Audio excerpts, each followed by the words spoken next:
Graça e paz aos irmãos. Um bom dia, ou uma boa tarde, ou uma boa noite, depende da hora que você está assistindo essa aula.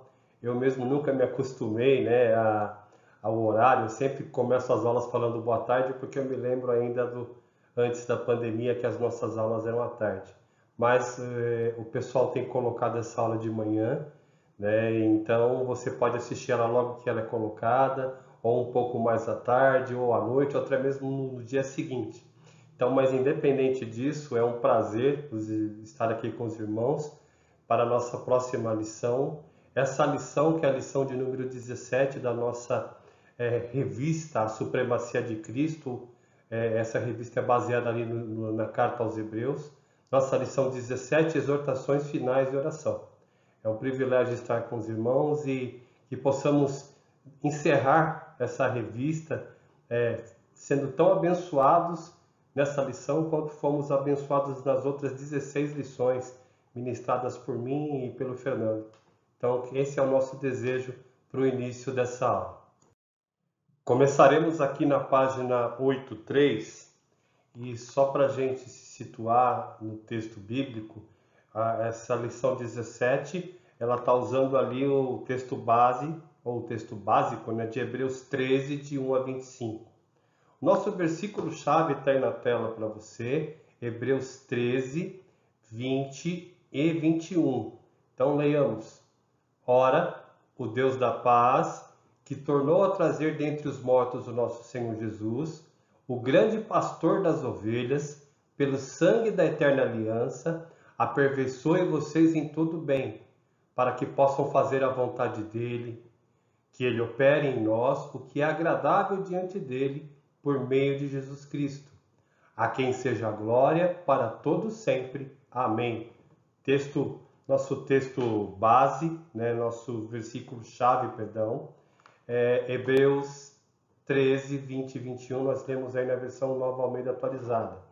E rapidamente, para a gente se situar, o nosso alvo, o alvo dessa lição, nessa última lição dessa revista, né, baseada na carta aos Hebreus, a supremacia de Cristo, é que nós devemos entender a preocupação do autor aos Hebreus, em suas recomendações finais, para que os cristãos tenham crescimento saudável em todos os sentidos.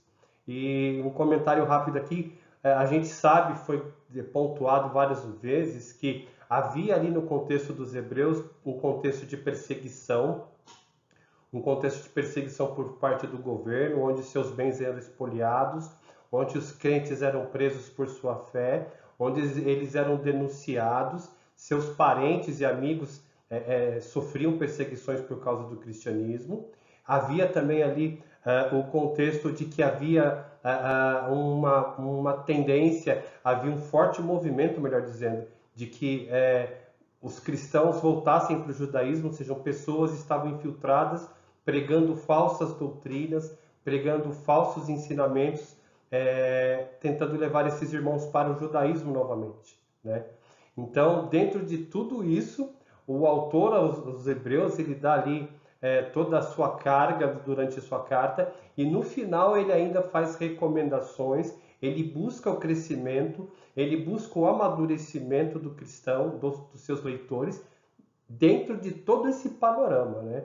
Então, por aí a gente já começa a ver que, independente das circunstâncias, independente das dificuldades que aqueles irmãos tinham e que eu e você temos, nunca devemos nos esquecer da vida cristã, da vida espiritual, da comunhão com Deus, em busca de um crescimento saudável, de um amadurecimento diante do Senhor em todos os sentidos da nossa vida.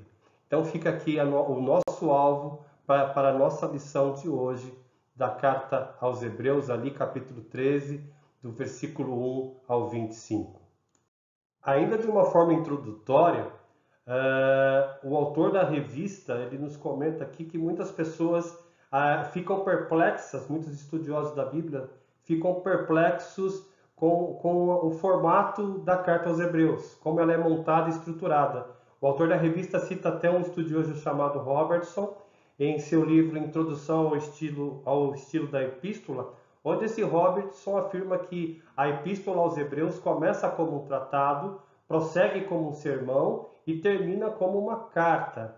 E ainda o autor da revista cita que alguns veem nesse 13º capítulo, lembra um pouco o estilo de escrita paulina. E eu não digo só o 13º capítulo. Em muitos pontos da carta, assim, parece, a gente lembra, eu não sou nenhum especialista, né, em Paulo, em cartas, em nada, mas assim, lembra um pouco o jeito de Paulo escrever. Ou seja, existe ali um arcabouço teológico forte, uma estruturação doutrinária forte, tanto Paulo como o autor dos Hebreus parece que começa dessa maneira, tratando ali as questões de forma doutrinária e teológica, bíblico e teológica, e depois ele vai graduando, né? Ele vai descendo, ele vai saindo e indo, pegando todo esse arcabouço teológico, bíblico teológico, e confrontando as pessoas em suas realidades. Paulo é assim e os autores aos Hebreus é assim. Independente disso, independente das controvérsias que aqueles irmãos estavam passando, aquelas dificuldades todas naquele contexto, a gente já apontou isso várias vezes, é inegável que o autor ele faz questão de abordar nesse 13º capítulo a ênfase nos aspectos práticos. A gente já viu aí na lição 15, quando ele fala sobre a questão da disciplina, né? Viver com disciplina, viver na disciplina do Senhor pela fé. No capítulo, no texto da revista de número 16, né? Ele chama a atenção à santidade, a uma vida de santidade, e dá a impressão assim, que o autor da revista, no caso, tanto o capítulo, ele seguindo a tendência de Hebreus, agora ele desembarca no capítulo 13 da carta aos Hebreus, e chamando a atenção dos irmãos para essa vida de fé e santidade ligada à observância nessas exortações. Então, o propósito nosso a partir de agora é estudar os temas desse capítulo 13 que nos levam a pensarmos, a meditarmos naquilo que o autor aos Hebreus quer nos passar de importante, de prático, de verdadeiro nessas exortações. O autor da revista ele começa abordando aí, são 7 tópicos na revista. O primeiro tópico se refere aos mandamentos éticos e abarca aí os versos 1 a 6 do capítulo 13 de Hebreus, que é o que está aí na sua tela, aos quais nós leremos agora. E assim está escrito, Hebreus 13, de 1 a 6. Seja constante o amor fraternal, não se esqueçam da hospitalidade, pois alguns, praticando-a sem o saber, acolheram anjos. Lembre-se dos presos como se estivessem na cadeia com eles, dos que sofrem maus tratos, como se vocês mesmos fossem os maltratados. Digno de honra entre todos seja o matrimônio, bem como o leito conjugal sem mácula, porque Deus julgará os impuros e os adúlteros. Que a vida de vocês seja isenta de avareza, contentem-se com as coisas que vocês têm, porque Deus disse, de maneira alguma deixarei você, nunca jamais o abandonarei. Assim, afirmemos confiantemente, o Senhor é meu auxílio, não temerei. O que alguém pode me fazer? Aí a leitura de Hebreus, capítulo 13, do verso 1 a 6. E a partir de agora nós vamos ver aí, a partir da página 84, alguns tópicos que foram extraídos dessa porção de Hebreus, capítulo 13. Vou estar lendo aqui o texto da revista, antes da gente começar a passar por esses tópicos que estão aí na sua tela.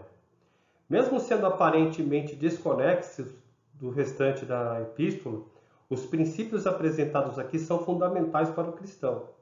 O zelo do autor pelo desenvolvimento e garantia da integridade do caráter do cristão é notado em cada uma dessas exortações dessa seção. Todo cristão deve evidenciar as características a seguir.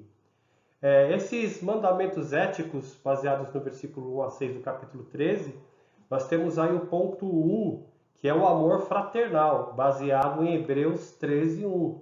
E já começa aí o versículo 1, que é bem curtinho, né? Seja constante o amor fraternal. Lendo a revista, marca própria do cristão. A expressão seja constante o amor fraternal indica a preocupação do autor com a obediência a esse mandamento. E aqui um detalhe, né? Mandamento dado pelo próprio Senhor Jesus Cristo. O autor da revista aqui cita até João 13, 34 e 35, que eu vou até ler aqui, não está na sua tela, mas eu vou ler aqui. João 13, 34 e 35. Eu lhes dou um novo mandamento, que vocês amem uns aos outros, assim como eu vos amei também. Perdão, vou até corrigir. Assim como eu os amei, que também vocês amem uns aos outros. Nisto todos conhecerão que vocês são meus discípulos, se tiverem amor uns pelos outros. É João 13, 34 e 35. E aqui na revista a gente vê no texto, finalzinho aqui da página 83, que esse amor é justamente o que é o suporte de todos os relacionamentos interpessoais ou entre pessoas, tanto dentro da igreja, tanto quanto fora. João 13:35 fala, né? E nisto conhecerão que vocês são os meus discípulos. A marca do cristão é o amor. Então a gente já vê aí a questão desse primeiro item do tópico mandamentos éticos, que é um item importantíssimo, a questão do amor. O segundo item, Hebreus 13:2, hospitalidade. E ele aqui, o autor aos Hebreus, né, ele fala, não se esqueça da hospitalidade, que é importante também, pois alguns praticando-a sem saber acolheram anjos. E aqui essa hospitalidade nos tempos bíblicos, aquela questão do acolhimento de viajantes, né? Não era comum assim hotéis, estalagens, ou seja, era muito comum viajantes pedirem guarida na casa de pessoas durante o caminho. E quando o autor aqui de Hebreus ele cita essa questão, né? Alguns sem saber acolheram anjos. Está citando lá o caso de Abraão, em Gênesis 18, onde ali apareceram 3 seres, possivelmente 2 deles anjos, né? Então, a gente vê o autor citando indiretamente uma passagem de Gênesis 18, lá falando sobre Abraão, e lembrando-nos da hospitalidade. A hospitalidade, que na revista nos fala aqui, é uma expressão do amor fraternal, né? Seja constante o amor fraternal. E como uma das maneiras de expressarmos esse amor fraternal? Através da hospitalidade. Deve ser vista como um serviço social cristão, Hebreus 12:3. Há aqui uma grande oportunidade de comunhão e crescimento mútuo através do compartilhamento. Romanos 1:11-12 e 1 Pedro 4:9. É requisito básico para todos os servos, 1 Timóteo 3:2. Ou seja, a hospitalidade é importante porque de uma maneira prática você está expressando o amor. E é enriquecedora porque você ajuda as pessoas e você também cresce com isso, ou seja, você tem a oportunidade de servir. Vimos aqui o amor fraternal baseado no versículo 1, a hospitalidade baseada no versículo 2. E agora temos aí a empatia baseada no versículo 3. Lembrem-se dos presos como se estivessem na cadeia com eles, dos que sofrem maus tratos como se vocês mesmos fossem os maltratados. Lendo a revista, lembrai-vos dos encarcerados. Possivelmente aqui está em foco os cristãos que perderam a liberdade. Então o autor está falando assim, vocês tiveram no meio de vocês pessoas que foram presas injustamente. Tenham empatia com eles. Esses que foram presos por causa do testemunho do Evangelho. Então, a questão de ter empatia. Empatia é o contrário de antipatia. É a questão do solidarizar-se, é a questão de estar próximo, é a questão de se importar com o outro. Podemos não ter essa realidade, agora passando para os nossos dias, né, ao nosso redor. Porém, existem locais onde o cristianismo sofre perseguições. E aí a gente vê lá tanto o Rafael como a Gabi, aí domingo após domingo no nosso momento missionário aqui em Mogi, e nos dando aí relatórios aí e falando de dificuldades extremas que os nossos missionários passam. Então, assim, aqueles hebreus sofriam perseguições. Aqui no Brasil, por enquanto, não tem isso, mas em vários lugares do mundo existem situações muito similares ao que aqueles hebreus passavam lá. Aí você imagina os nossos missionários perseguidos agora lendo esses textos da carta aos Hebreus. É maravilhoso. Seguindo a revista, a empatia sugere cuidado prático e ação de amor que oferece ajuda àquele que sofre alguma necessidade. Hebreus 11, 36 a 38. E eu vou até ler aqui, Hebreus 11, 36 a 38. Vamos lá, tá, chegou aqui. Outros, por sua vez, passaram pela prova de zombarias e açoites, sim, até de algemas e prisões.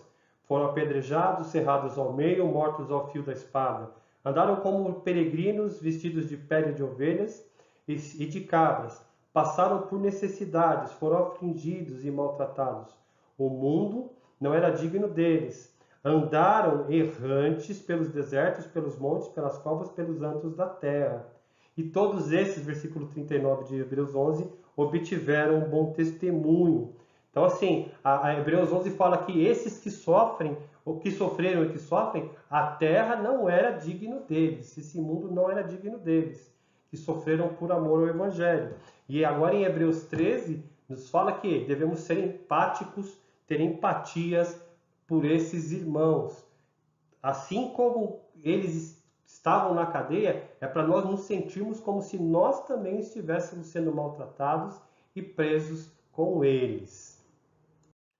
Item 4 dos mandamentos éticos, aí, baseado em Hebreus 13, de 1 a 6, é a questão da pureza. Digno de honra entre todos seja o matrimônio, bem como o leito conjugal, sem mácula, porque Deus julgará os impuros e os adúlteros. Lendo a revista, num tempo em que a instituição casamento sofre uma decadência moral que alcança até os lares cristãos, vale observar a advertência do autor. Deus não criou o homem para a imoralidade ou adultério. Então, é um problema dos nossos tempos e o autor aos Hebreus lá faz questão também de pegar firme nessa questão da pureza, do quão importante é o casamento e apontar contra o adultério e a imoralidade. E o item 5 aí do nosso ponto 1, mandamentos éticos. Generosidade. Hebreus 13, 5. Que a vida de vocês seja isenta de avareza, contentem-se com as coisas que vocês têm, porque Deus disse, de maneira alguma deixarei vocês, nunca jamais os abandonarei. E aqui, nessa questão da generosidade, o autor chama a atenção que o que o autor aos Hebreus está combatendo é a questão da avareza. Que é a avareza? É o amor demasiado pelo dinheiro. É você valorizar o dinheiro acima de coisas muito mais importantes, como, por exemplo, Deus, sua família, sua saúde, numa ordem, né? Esse é um grave e crônico mal que permeia a vida do homem. Não há uma condenação ao dinheiro, tá? E sim ao amor ao dinheiro. Quando você ama ao dinheiro, você está colocando ele como seu ídolo. O amor é o quê? Devemos amar a Deus sobre todas as coisas. Esse é a Deus que devemos amar. E ao próximo como a nós mesmos. Acabou. Qualquer outra coisa que você ame se torna um ídolo. E as suas armadilhas. Aqui em 1 Timóteo 6,10. A ordenança é contentar-se com o que se tem, né? Ou seja, você ser satisfeito com o que tem. Você pode até sonhar em melhorar e pensar em melhorar, mas aí isso não vai além disso. Você batalhar, fazer planos, ok, não tem problema, mas perder o escrúpulo por causa do amor ao dinheiro para tentar melhorar de vida e abandonar coisas muito mais primordiais e importantes do que o dinheiro, para ganhar esse dinheiro, aí você já está indo para o caminho da avareza. Nós terminamos aqui o tópico 1, né? Mandamentos éticos. Antes de passar para o tópico 2, exemplos a seguir, só um pequeno comentário do ponto 5 ali, né, do item 5 do mandamentos éticos, que é a generosidade. Ele, no versículo 5 do capítulo 13 de Hebreus, o autor ele cita no finalzinho, né, que a vida de vocês seja isenta de avareza, contente-se com as coisas que vocês têm, porque Deus disse, de maneira alguma deixarei você, nunca, jamais o abandonarei. Isso aqui é uma citação, tá?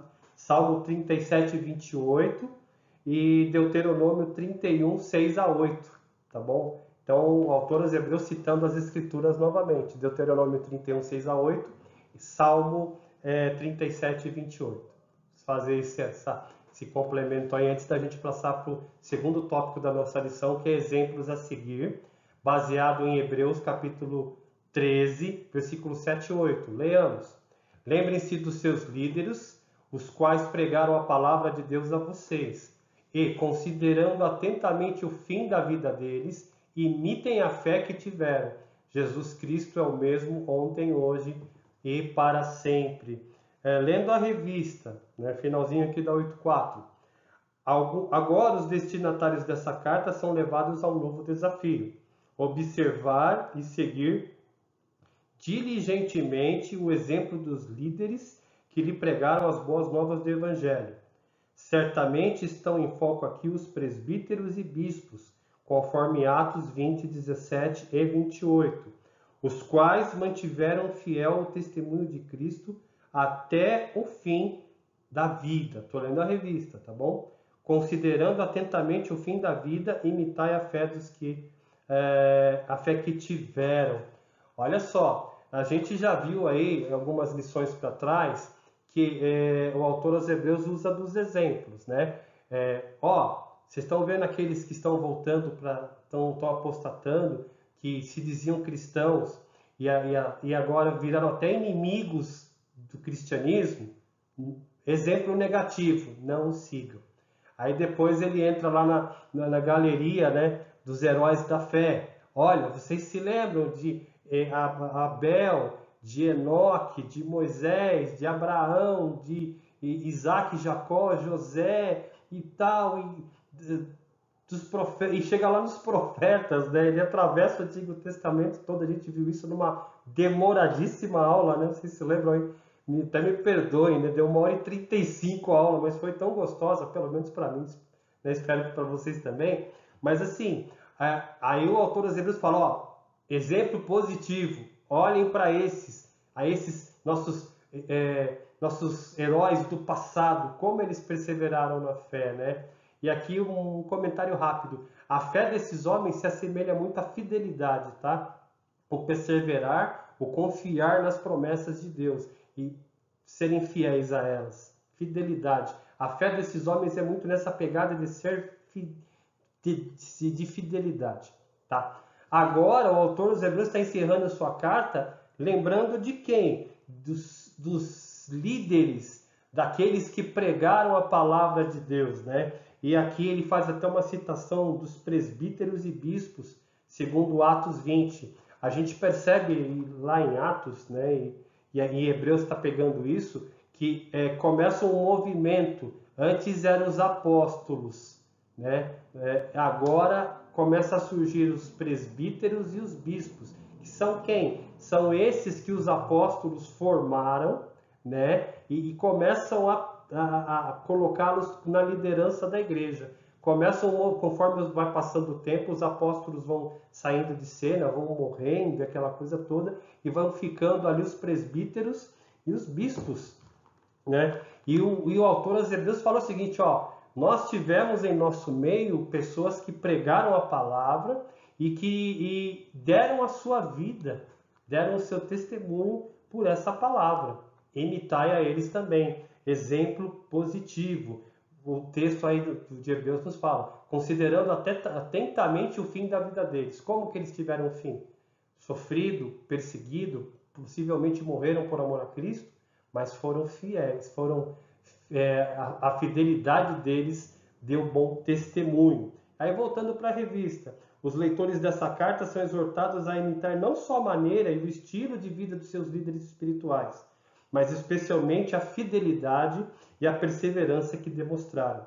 Para reforçar esse princípio, o autor introduz no verso 8, a gente vai ver mais para frente, né? A gente já viu, né? Jesus Cristo é o mesmo ontem, hoje e para sempre. Aquele que deve ser o mais sublime dos exemplos a ser seguido. Jesus Cristo, o imutável e o verdadeiro guia. E é uma coisa importante aqui, né? Rapidamente. Como é importante a igreja ter líderes tementes a Deus. o rebanho ter líderes tementes a Deus, ou seja, responsáveis, que trabalham e que servem a Deus, e que não medem esforços para fazer isso. Esses líderes de Hebreus, que o autor aos Hebreus cita, lembrem-se dos seus líderes que pregaram a palavra de Deus a vocês. Que Deus tenha misericórdia do Marcos, de mim, dos demais líderes dos departamentos, da nossa igreja em Mogi, São Paulo, da igreja brasileira, que possa cada vez mais surgir líderes que os nossos irmãos, que os crentes possam olhar e admirar como pregadores da palavra, como pessoas tementes a Deus. Tá? Isso é importante. A nossa igreja, no Brasil, contexto geral, padece muito de líderes num calibre desses homens que o autor aos Hebreus cita. Exemplos a seguir, né? Esse é o segundo ponto da nossa revista, ao qual agora a gente termina esse segundo ponto e já vai passar para o terceiro. O terceiro ponto dessa nossa lição 17, né, exortações finais e orações, baseados ali em Hebreus 13, do 1 ao 25, são os verdadeiros sacrifícios, tá bom? São os verdadeiros sacrifícios. Vamos falar certinho. Está baseado ali em Hebreus 13, de 9 a 16. Vamos ler. Está aí na sua tela. Não se deixem levar por doutrinas diferentes e estranhas, porque o que vale é ter o coração confirmado com graça e não com alimentos que nunca trouxeram proveitos ao que se preocupam com isso. Temos o altar, do qual os que ministram no tabernáculo não têm o direito de comer, pois aqueles animais cujo sangue é trazido pelo sumo sacerdote para dentro do Santo dos Santos, como sacrifício pelo pecado, têm o corpo queimado fora do acampamento. Por isso também Jesus, para santificar seu povo pelo seu próprio sangue, sofreu fora na cidade. Saiamos, pois, a ele, fora do acampamento, levando a mesma desonra que ele suportou. De fato, não temos aqui cidade permanente, mas buscamos a que há de vir. Por meio de Jesus, pois ofereçamos a Deus sempre sacrifício de louvor, que é o fruto de lábios que confessam o seu nome. Não se esqueçam da prática do bem e da mútua cooperação, pois de tais sacrifícios Deus se agrada. Hebreus 13, 9 a 16. Na revista, a gente está aqui no topo da página 85. Eu vou ler o texto que está aqui na revista. Nesta seção, né, de 9 a 16, os leitores são instruídos a não se deixarem levar por nenhum ensinamento que possa desviar das verdades do Evangelho. Antes que permaneçam em constante atitude de louvor a Cristo, que é o fruto de lábios que confessam o seu nome. Tem um hino muito lindo dos Vencedores por Cristo, acho que do Louvor 5, lá anos 80 lá, tá? Que é o meu louvor. E é baseado justamente, o nome da música é o meu louvor. E é baseado justamente nesse texto de Hebreus. O meu louvor é fruto do meu amor por ti, Jesus, de lábios que confessam o teu nome. Dá até friozinho na barriga. Mas vamos para a lição. Não estão mais em cena os sacrifícios da lei, nem a transitoriedade, mas sim a superabundante graça de Deus, conforme Romanos 5:20. Nesse sentido, os sacrifícios apresentados pelos cristãos devem considerar alguns pontos. E é esses pontos que a gente vai ver a partir de agora. Mas antes da gente partir para esses pontos que o autor cita aqui, que serão aí até o próximo slide, eu vou ler aqui com vocês Romanos 5:20, que nos fala o seguinte: a lei veio para que aumentasse a ofensa, mas onde aumentou o pecado, aumentou muito mais ainda a graça. Romanos 5:20. Ou seja, citando o autor, não estão mais em cena sacrifícios de lei, nem a transitoriedade, mas sim a superabundante graça de Deus. Ou seja, a lei, aí citando Romanos 5:20, veio para que aumentasse a ofensa, ou seja, para deixar clara, para apontar o tamanho da nossa ofensa, o tamanho da nossa incapacidade e incompetência de remir, de expiar essa ofensa, e o tamanho da grandeza superabundante da graça de Deus. Onde aumentou o pecado, aumentou muito mais ainda a graça. Então, a partir de agora, nos próximos slides, a gente vai ver aí, baseado em Hebreus 13, de 9 a 16, alguns pontos relacionados a esse terceiro tópico, que são aí os verdadeiros sacrifícios. A partir de agora, nós temos dentro desse terceiro item, verdadeiros sacrifícios, alguns pontos a serem considerados e alguns pontos que nós cristãos devemos considerar na nossa vida a respeito do tipo de sacrifício ao qual agrada a Deus no momento, digamos assim, né? E já vamos aí para o item 1, que baseado em Hebreus 13, 9, a graça concedida através de Cristo. Não se deixem levar por doutrinas diferentes e estranhas, porque o que vale é ter o coração confirmado com a graça e não com alimentos, que nunca trouxeram proveito aos que se preocupam com isso. Lendo a revista, tá? Estamos no topo aí da página 85. Lamentavelmente, ainda hoje há um imensurável volume de doutrinas estranhas que conseguem influenciar muitos cristãos. Ponto pacífico, é mesmo. A ênfase do autor era ressaltar que a simples obediência a regras, como a observância de rituais ligados à tradição de homens, não resultava em benefícios para aqueles que se deixavam direcionar por essas doutrinas errôneas. Ou seja, tudo aquilo que, todo tipo de doutrina, todo tipo de ideia que quer colocar algo que o homem possa fazer, pensar, construir, como um ponto de apoio para a sua salvação, é errôneo. Não consegue, não tem efeito, é falsa doutrina. E o autor da revista aqui, inclusive, ele nos fala, o que vale é estar com o coração confirmado com graça. Ou seja, a salvação do homem, a nossa salvação, é baseado na graça. E aí vocês sabem o que é graça. É o favor imerecido. E esse favor imerecido é a obra consumada de Jesus Cristo na cruz. É a sua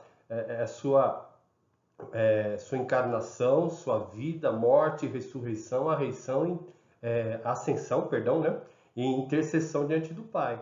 Ou seja, a nossa salvação deve estar baseada na graça e não, como o texto aí de Romanos 9, de Hebreus 13, 9, não com alimentos que nunca trouxeram proveito. Nós, nos nossos dias, somos facilmente influenciáveis, muitas vezes, com aquela ideia de que eu posso cooperar.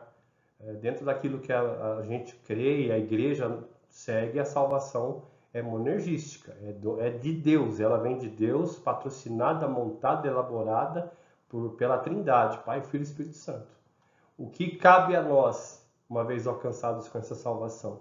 Vivermos para a glória de Deus, andarmos para a glória de Deus, vivermos em conformidade com essa nova vida. E até um pouco essas exortações do capítulo 13 nos direcionam a isso. Um segundo ponto, o rompimento com o antigo sistema sacrificial, Hebreus 13, 10. Temos um altar ao qual os que ministram no tabernáculo não têm direito de comer. Voltando para a revista. Os judeus que se tornaram cristãos não estavam mais vinculados ao altar judaico e passaram a ter acesso a um novo altar, do qual os não cristãos não podem participar. Através do derramamento da graça de Deus, o cristão, guiado pela fé, tem o direito de acesso a esse altar que simboliza a totalidade da obra redentora de Cristo, envolvendo sua vida, sua morte na cruz, sua ressurreição e todos os benefícios advindos de seus atos. Aí o autor aqui da revista cita Romanos 12, 1. Rogo-vos, pois, irmãos, pelas misericórdias de Deus, que apresentei o vosso corpo por sacrifício vivo, santo e agradável a Deus, que é o vosso culto racional. Ou seja, os verdadeiros sacrifícios para a vida do cristão agora, na verdade, não que valem para que ele seja salvo. Não, são porque ele é salvo. O verdadeiro cristão, ele é salvo. A vida dele é uma vida sacrificial. baseado na graça, ou seja, na confiança de tudo aquilo que Jesus fez, da sua obra, e em um segundo momento aqui, até mesmo baseado em 13:10, Hebreus 13:10, baseado na consciência de que o antigo sistema sacrificial, que era o caso lá dos judeus do Novo Testamento, eles estavam sendo tentados ao retorno ao judaísmo. E o escritor aos Hebreus fala, olha, nós temos um altar superior, Hebreus 11:39, a obra de Cristo é superior, tá bom? Temos um altar ao qual aqueles que ministram no tabernáculo não têm direito de comer, e na verdade nenhum homem tem direito de comer desse tabernáculo celeste. Lembremos que o próprio escritor aos Hebreus nos fala que Cristo adentrou pelo Santo dos Santos. Ele foi ao mesmo tempo sacerdote e sacrifício, e ambos agradáveis a Deus, impecáveis. Então, a vida do cristão agora, ela é baseada nessa questão de sacrifício pela graça, que ele vive uma vida sacrificial baseada na graça de Cristo. Cristo, a sua obra nos capacita a isso. E no segundo momento aqui, é um rompimento com o sistema sacrificial do Antigo Testamento e qualquer outro tipo de sistema que nos proponha cooperação para sermos salvos, cooperação para agradarmos a Deus, cooperação no sentido de sermos salvos. Eu sou salvo porque eu mereço, porque eu fiz, porque eu deixei de fazer. Não, isso é obra de Deus. O mérito é todo em Cristo Jesus. Esses são os primeiros 2 pontos do tópico 3. No terceiro ponto, desse terceiro item da nossa lição, verdadeiros sacrifícios, ele está baseado em Hebreus 13, de 11 a 13. E ele é a supremacia da oferta pessoal de Cristo. Pois aqueles animais cujo sangue é trazido pelo sumo sacerdote para dentro do Santo dos Santos, como sacrifício pelo pecado, têm o corpo queimado fora do acampamento. Por isso também Jesus, para santificar o povo, pelo seu próprio sangue, sofreu fora da cidade. Saiamos, pois, a ele, fora do acampamento, levando a mesma desonra que ele suportou. E aqui vou ler o texto da revista.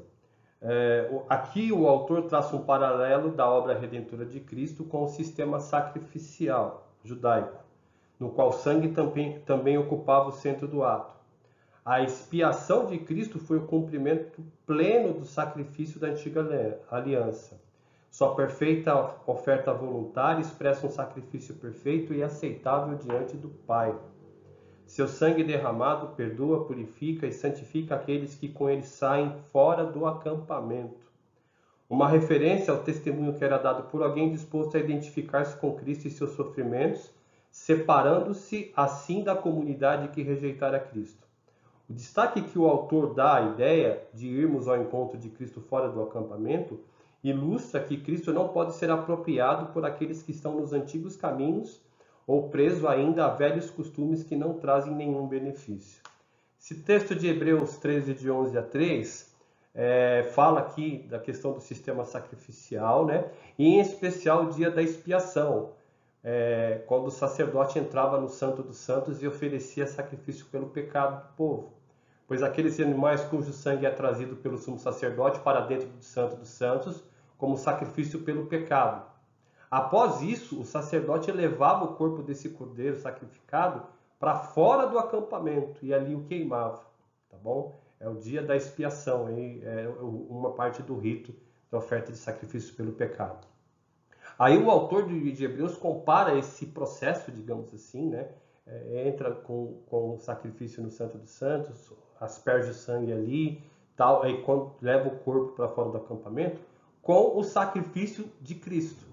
Por isso também Jesus, para santificar o povo, pelo seu próprio sangue, sofreu fora da cidade. A gente sabe que Jesus Cristo foi crucificado fora da cidade. O Gólgota era um lugar fora do centro da cidade ali, né, de Jerusalém.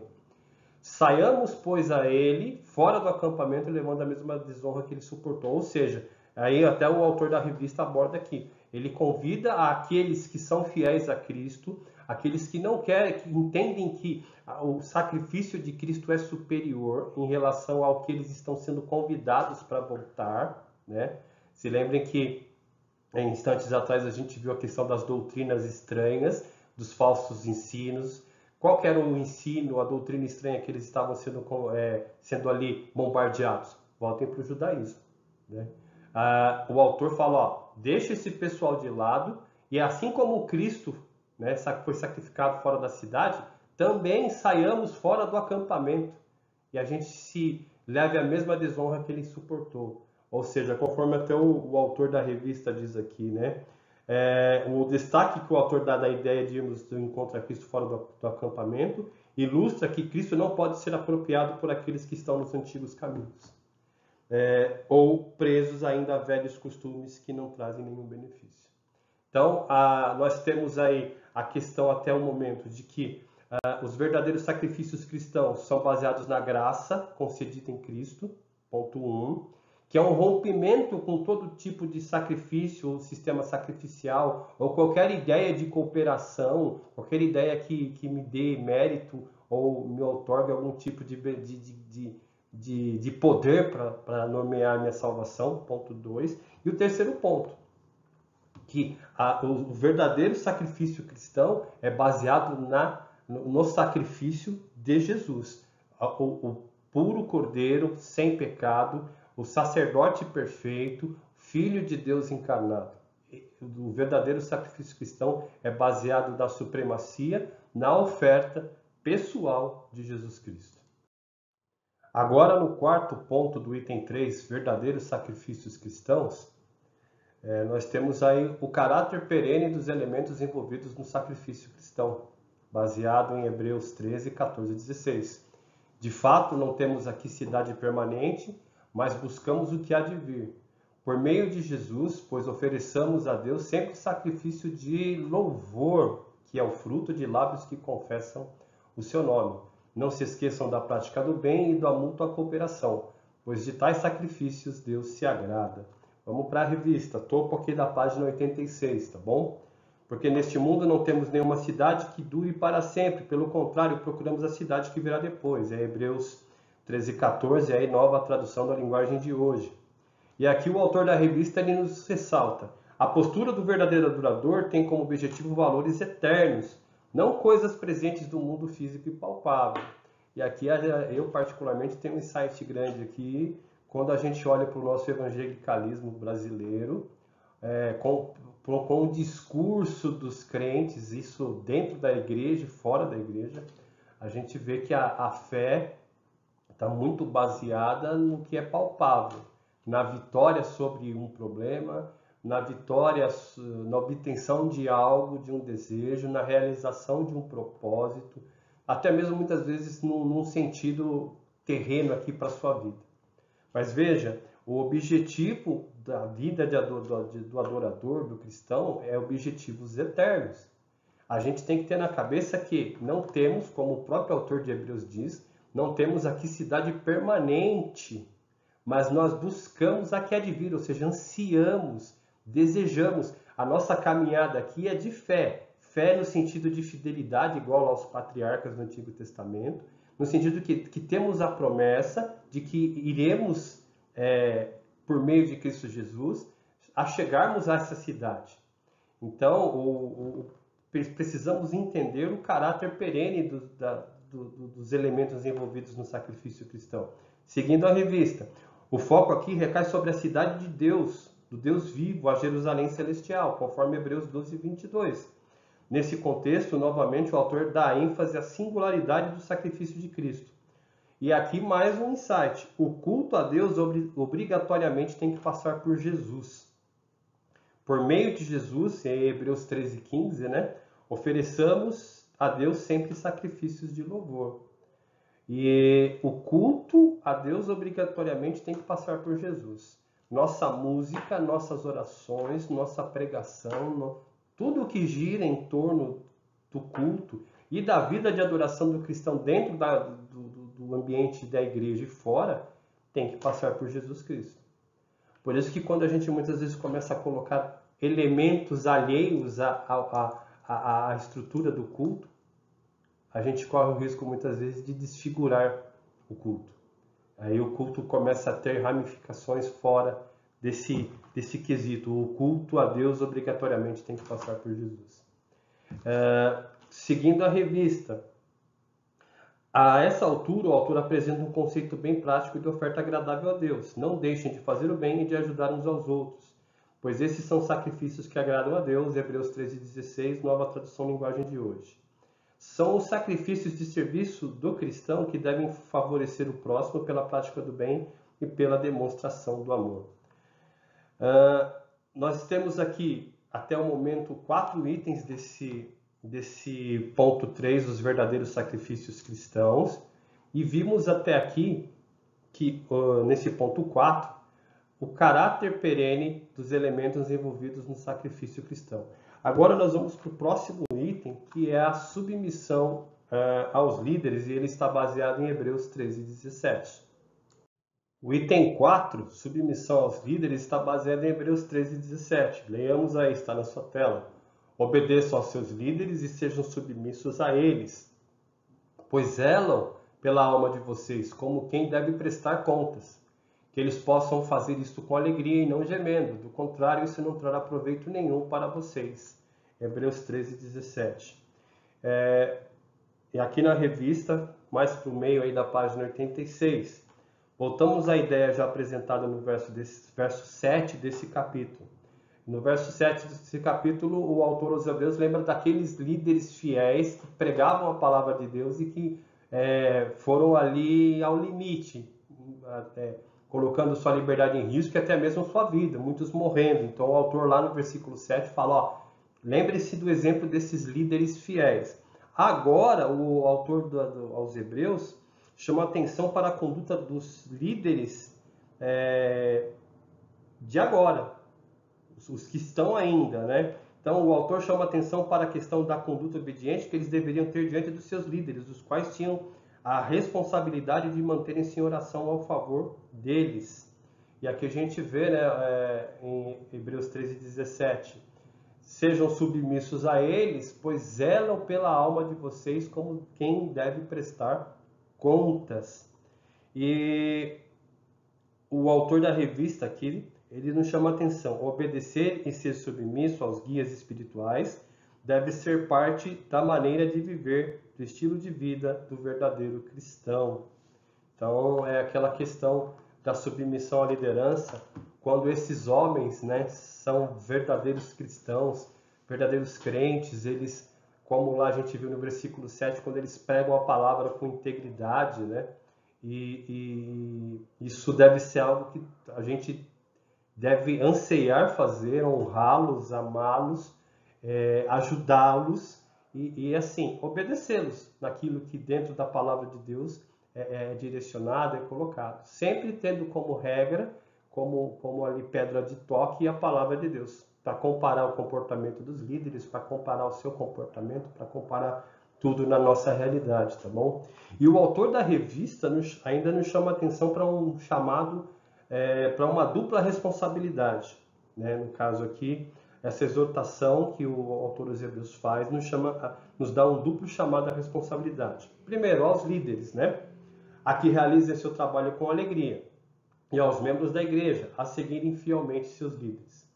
A obediência dos membros traz a alegria do serviço dos guias, uma vez que a boa ordem e a edificação da igreja estarão em prática. Aí, citando o texto, a revista cita em 2 Coríntios 11, 28 a 29. Por conseguinte, ao contrário da obediência, a desobediência, a insubordinação trará tristezas e consequências não aproveitáveis aos cristãos. Mas se vocês não obedecerem, eles trabalharão com tristeza, e isso não ajudará nada em vocês. Hebreus 13:17. Os membros de uma igreja podem contribuir para que seus líderes desenvolvam um trabalho cheio de júbilo e alegria, e assim estarão cooperando com eles na prestação de contas que terão que fazer ao Supremo Pastor. Ou seja, os líderes darão conta, os pastores, os presbíteros, os bispos que sejam, prestarão conta diante de Deus do seu rebanho. Isso é uma verdade. Isso deve motivar a esses homens a trabalhar com singeleza, com excelência, com temor a Deus, debaixo de oração e em constante contato com a palavra. Por outro lado, os membros devem, ao ver homens assim, apoiá-los, ajudá-los naquilo que for possível.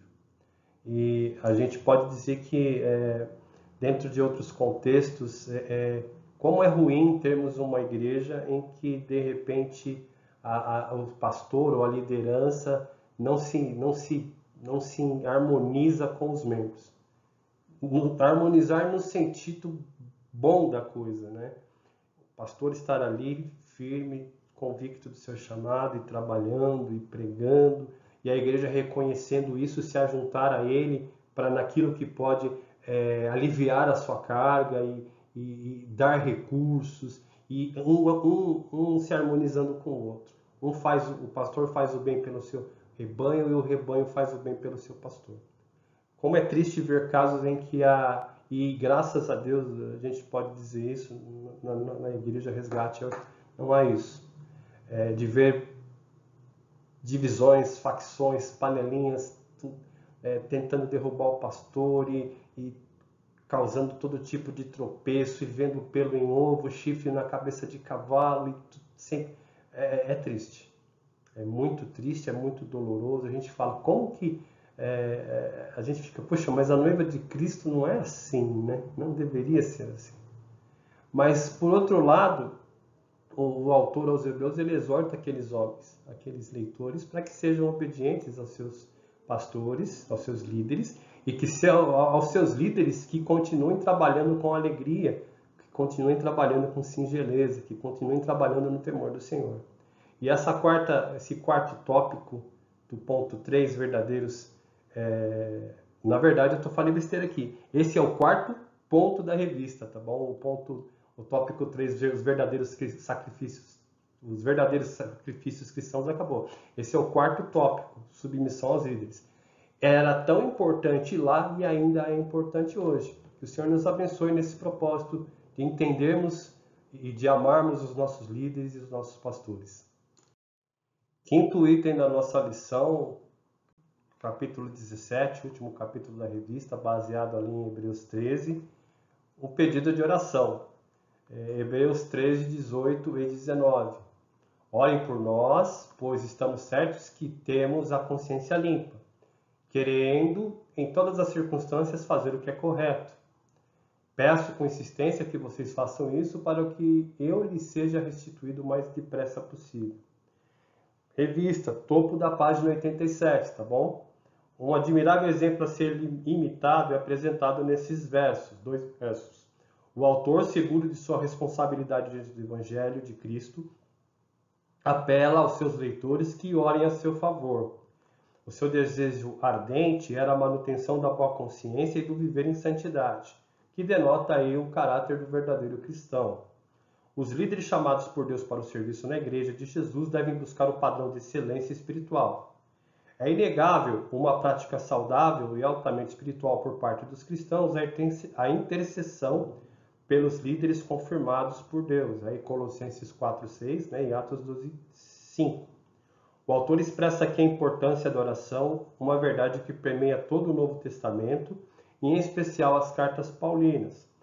Ele aqui cita, o autor da revista, Romanos 15:30. Rogo-vos, pois, irmãos, por nosso Senhor Jesus Cristo, que lutei juntamente comigo nas orações a Deus a meu favor. 2 pontos. O primeiro está bem claro aqui na lição. A questão da importância da oração, do poder da oração, da eficácia da oração. A oração do justo vale muito em seus efeitos.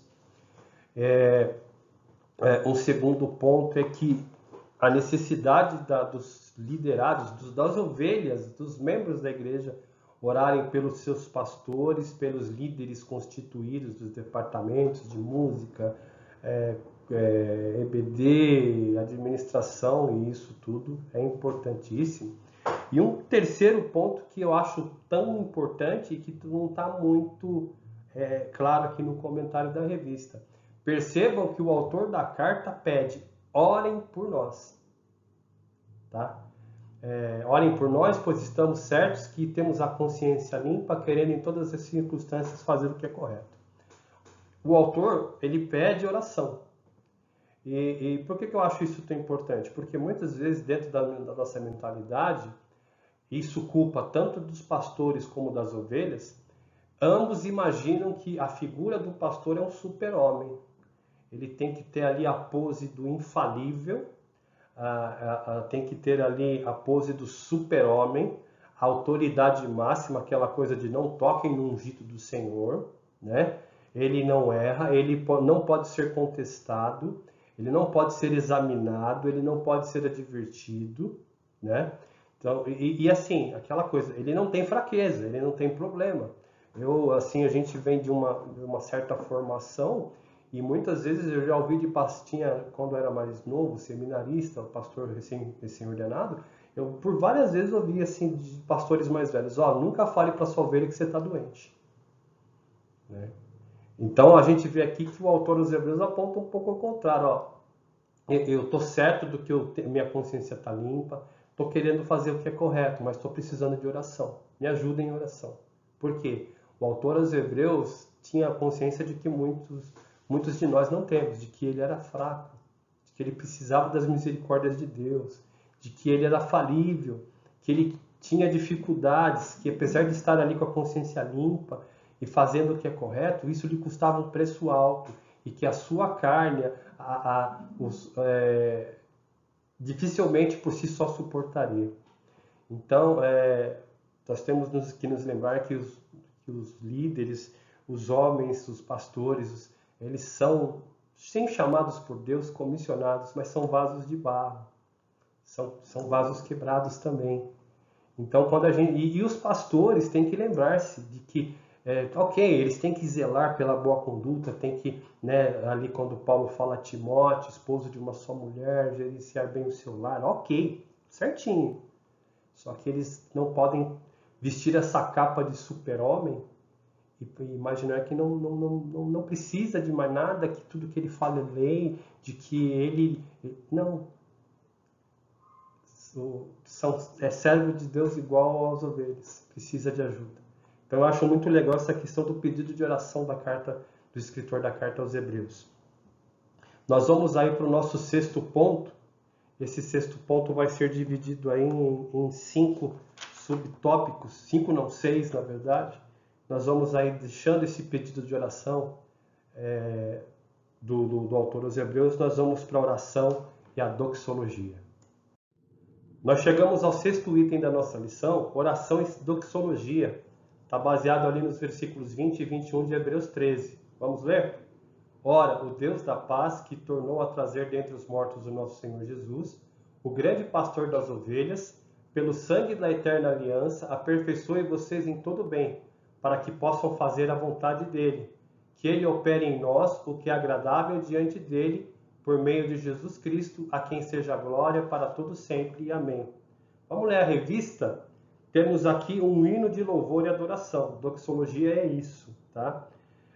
Um hino de louvor e adoração a Deus na forma de uma oração. Essa oração pode ser tanto proferida, oração, como cantada, doxologia, tá bom? Que apresenta de modo conciso, mais completo, compreende uma das mais belas e completas exaltações da santidade divina. O autor conseguiu reunir nessa oração as doutrinas fundamentais do cristianismo. Em 2 versículos a gente vê isso, né? E agora o autor da revista, baseado nesses versos 20 a 21, ele pega aqui 6 pontos dessa doxologia que, de uma forma bem resumida e sumarizada, representam aí as principais doutrinas do cristianismo e que a gente vai ver aí no próximo slide. Está apresentado aí para vocês os 6 pontos, né? 6 ideias teológicas que sumarizam as principais doutrinas do cristianismo nessa oração e doxologia aí do finalzinho da carta aos Hebreus.